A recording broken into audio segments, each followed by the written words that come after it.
indústria lá em Caxias do Sul, e nós entramos na área de equipamentos de completação, nós tínhamos alguns contratos, e eu morei em Macaé, por exemplo, 3 anos e meio, logo no início lá da Bacia de Campos, o que para aprender. Quer dizer, você dá manutenção, aprende, transfere tecnologia, né, tá certo, e atende bem o cliente na ponta. Não sei se foi essa mais ou menos a colocação que eu quis contribuir com essa pergunta.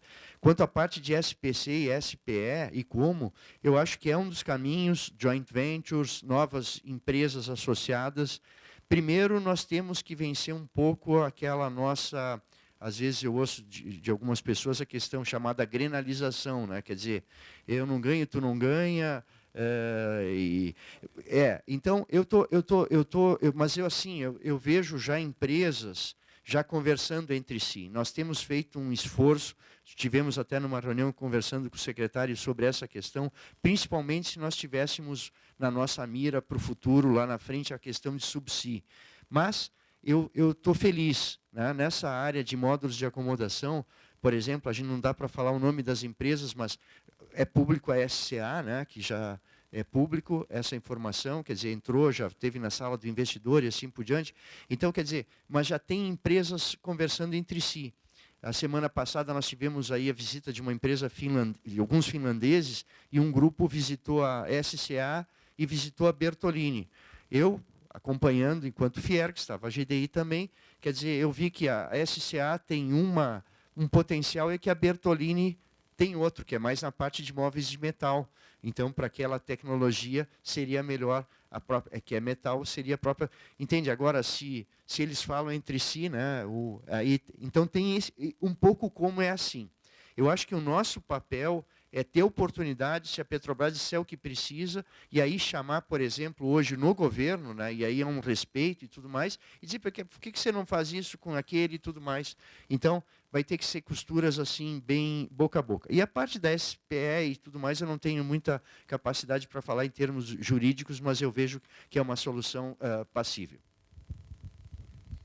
Só lembrar que a gente fez ali em Rio Grande uma rodada de negócios, né, entre os estaleiros e potenciais fornecedores. E aí, nessa área de serviços, surgiram coisas bem interessantes. Um deles que chamou a atenção lá foi, por exemplo, serviços de lavanderia industrial para os uniformes dos trabalhadores dos estaleiros, né? Então, é um serviço que não existe em Rio Grande, né? Então, aí é para dizer como tem oportunidade, né? Quer dizer, o serviço ele acaba sempre vindo, né, na manutenção, no serviço especializado, junto com a indústria. Então, tá, Fleury. SPE e o serviço de manutenção. A Petrobras estava com 2.500.000 barris de produção diário. Pela deficiência até, digamos, ou pela falta de condições de fazer os processos de manutenção preventiva, porque ela efetivamente tem que ir potencializando para continuar a manter a extração do petróleo, tem que fazer adaptações, tem que fazer manutenções no processo de extração. Ela caiu, né? Chegou abaixo de 2 milhões. Então, o negócio de manutenção é o negócio. Agora, é um negócio extremamente especializado, exige uma formação muito forte, uma demanda de gente muito forte, porque você fazer serviços de manutenção numa plataforma, você entra dentro do regime 15-15. Então, 15 embarcado, 15 fora. Você tem que ter o processo. Para você fazer o serviço lá dentro, você tem que primeiro embarcar alguém de engenharia, de planejamento, para fazer o levantamento do que tem que fazer, preparar toda a logística dos serviços serem feitos, para depois embarcar a equipe, embarcar o material que vai ser modificado. Então é um trabalho interessante, especializado, e está desenvolvendo muito lá em termos de Macaé. É uma concorrência muito grande. Agora, com relação à união de esforços para você participar de negócios, eu já tive algumas experiências de consórcio, onde tem o escopo definido, e a SPE, que seria um consórcio sem escopo definido, que é uma sociedade por fim específico. A solução é o SPE. Eu particularmente, não me associaria a ninguém para fornecer, para assinar um contrato e executar esse contrato com escopo separado. É tiro na água. Principalmente com empresa internacional. É tiro na água. Você paga o pato, porque normalmente um consórcio com uma empresa internacional, ela fornece o equipamento e você fornece a mão de obra de instalação, montagem e tal. Isso é tiro na água. Você paga, você está com 100% do risco de perder, ele com 100% do risco de ganhar. Não, o bônus é dele, o ônus é teu. Porque você fazer montagem e dizer que você vai executar aquela montagem exatamente dentro do teu planejamento, dentro do teu orçamento, você tem que ter bola de cristal ou ser mágico. Então você assume 100% do ônus e deixa o bônus. Então, qual é a solução? SPE. Aí os esforços são iguais, a choradeira é igual para todo mundo. Perfeito. Última perguntinha aqui, rápida, para a gente encerrar. O Oscar mencionou que um dos desafios é assegurar a disponibilidade de engenheiros em número e formação adequados. Pergunta, o arranjo institucional da área, Fiergs, etc., mantém alguma interlocução com as principais universidades para tratar do problema? E o que pensa de uma ação efetiva para trazer para a atração de jovens engenheiros europeus, espanhóis, gregos e portugueses? Como fazer? A pergunta do Horner, aqui, BRDA. Oscar. Obrigado, Horner. É uma boa pergunta. Ligou um pessoal da Promo Madrid, então os espanhóis eles estão encontrando uma maneira de não perder massa crítica, então eles oferecem o seguinte, eles oferecem você montar um escritório em Madrid, tá certo? Você diz quais são as áreas de especialidade, esse escritório é subsidiado em termos de metro quadrado e custo, e os salários bem interessantes desse pessoal, você pode ter um brasileiro lá, então, o espanhol também tem algumas, eu acho que, pré-programado facilidades, a questão de visa e assim por diante. Então, eles estão, e tem empresas brasileiras já, de alguma maneira, utilizando. Então, ele consegue manter o pessoal ocupado, né? Quando acabar a crise, ele não perde massa crítica e ele está exportando engenharia, né?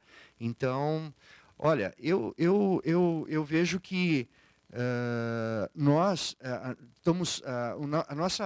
estamos hoje conseguindo fazer reuniões do chamado Comitê de Petróleo e Gás, o CPGE da Fiergs, que são no mesmo calendário da ex-PGPIM, tá? Que seria a nova RS Indústria Oceânica. E já com o Promimp também. No Promimp, as universidades têm uma participação forte, mas internamente, na própria Fiergs, tem a área que é do Filizola, que é a área de inovação, né? Entende? Então, esses dias eu conheci a pessoa lá da Articola, que já tem CRCC, mas que ele não ia na nossa reunião, mas ia na reunião do como é que chama lá na Fiergs, essa parte de inovação, do CITEC. Então, é o seguinte, nós temos que começar a trabalhar em fazer... Estamos próximos das universidades, estamos discutindo, assim, por exemplo, cursos específicos, digamos que interessam lá para esse empreendimento do chip e assim por diante. Por exemplo, agora, um curso sobre válvulas submarinas, está sendo puxado pelo Walter Câmara, lá da Micromasa, ex-Petrobras, a Micromasa lá de Vila Flores, fabricante de válvulas, entendeu? Então, nós estamos bem sintonizados, mas certamente esse gap indústria-escola... Eu gostei muito da tua pergunta, se nós conseguir diminuir isso com velocidade maior, aqui no Rio Grande do Sul, nós vamos fazer mais diferença ainda. Ou seja, sim, a Petrobras tem 330, esse é o número que eu dei, né, de projetos na URGS. São 330 milhões, pode ser? É isso. Então... quer dizer, mas será que eu posso industrializar aquilo que está sendo desenvolvido? Ainda a universidade tem muito espaço para fazer essa aproximação. O Brasil já vem importando técnicos, tá? Parece que tem um número aí do ano passado, eu vi numa das reuniões da ONIP, a Organização Nacional de Indústria e Petróleo, o Governo do Estado e a Fiergs, nós temos 2 cadeiras no Conselho, quer dizer, foram 50 mil técnicos que o Brasil, pessoas, profissionais, sei lá, a gente calcula que, sei lá, 10, 15 mil engenheiros, tá entendendo? Tudo bem, eu acho que é uma alternativa de curto prazo. Nós temos que, de qualquer maneira, reforçar a nossa engenharia local, tá certo? Agora é uma pena, né? Quer dizer, eu gosto muito do espanhol, mas eu vejo o jovem brasileiro, né? Que se o Brasil investir e conseguir fazer o que a Coreia fez, e assim por diante, nós temos todas as condições. E esses lugares que ele citou, o Mar do Norte, eram colônias de pescadores há 30 anos atrás, tá certo? E nós temos todos esses recursos e nós somos mais do que uma colônia de pescador. E tive essa semana com o pessoal do Canadá, que quer fazer a mesma coisa com nós, e aí na parte offshore, não é Canadá onshore, que seria o oeste. Na parte leste, eles querem que esse ano a gente faça lá alguma coisa em conjunto, né? Tá certo? A mesma coisa, eram pescadores há 30 anos atrás. Então, eu espero que com todo esse volume de recursos, com a nossa inteligência, com a nossa união, a gente saiba fazer uma coisa de cada vez e realmente consiga avançar. E suprindo com gente de fora e empresas de fora, de uma maneira saudável, mas pensando sempre na indústria brasileira legítima. Bom, para encerrar, eu voltei ontem de uma viagem internacional e passei em Dubai lá na semana anterior, né? E lá eu comprei uma lâmpada mágica do offshore. Então eu queria saber dos senhores se pudessem escolher um ou dois ações que pudessem ser implementadas rapidamente, quais seriam essas, Floriano? Caramba, que pergunta! E eu é um gênio. Veja, a lâmpada mágica do offshore. Eu tenho uma visão, e dentro da nova política, efetivamente, da Petrobras, o nosso maior cliente, a lâmpada mágica hoje é engenharia. Nós fazemos um bom projeto, ou melhor projeto, que seja efetivamente um projeto que vai ser implantado. Que a cultura hoje nacional, até hoje, em todos os setores, nós não fazemos um bom estudo de viabilidade, não fazemos um bom projeto básico, não fazemos um bom projeto de detalhamento e depois nós construímos. Para sermos efetivamente produtivos, sermos competitivos, nós temos que fazer uma vez só. Então, eu vejo que para buscarmos, sermos aí uma empresa efetivamente competitiva e fazer a coisa certa no tempo certo, deveríamos ter uma boa engenharia. E um técnico internacional, ele pode ser, efetivamente, ele tem uma ótima formação, uma ótima condição. Só que ele falta uma tropicalização. Então, trazemos técnicos de fora para dizermos que vamos ter uma boa engenharia, poderemos ter uma ótima engenharia, mas falta tropicalização.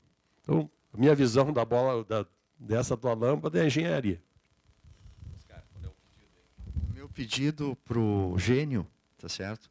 Para a bola é assim, primeiro, vamos consolidar o que nós temos em andamento, Rio Grande, São José do Norte e Polo do Jacuí, mitigando todas as questões e aí certamente dando resultado, as entregas, digamos, alçar voos. E olhando com o binóculo bem na frente, investir na área de subsídio, ou seja, tecnologia submarina, equipamentos submarinos, que é onde é a tendência da indústria, alta tecnologia e valor agregado. Muito bom. Queria então agradecer mais uma vez aos nossos palestrantes, aqui pedir uma salva de palmas.